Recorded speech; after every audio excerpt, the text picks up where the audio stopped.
Welcome to the Phone Transformer. In today's video, we'll show you how to play MP4 on Android. Let's get started. Step 1. First, pick up your Android phone and open the Google Play Store app. Make sure you're logged into your Google account so you can download apps without any issues.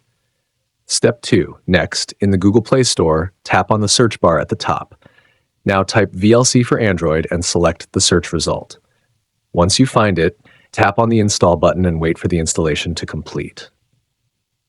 Step 3. After the installation is done, open the VLC app.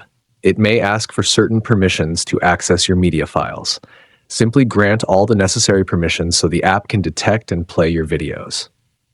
Step 4. Now, within the VLC app, you will see all your video files listed in the menu. Scroll through and find the MP4 file you want to play. Once you tap on it, the video will automatically start playing on your phone. Step 5. If you want to change the MP4 video size while playing, simply tap on the size icon located at the bottom of the screen. Then choose the size you prefer, and the video will adjust accordingly. And that's it. You have successfully played an MP4 file on your Android device. Thanks for watching, and please subscribe to the channel.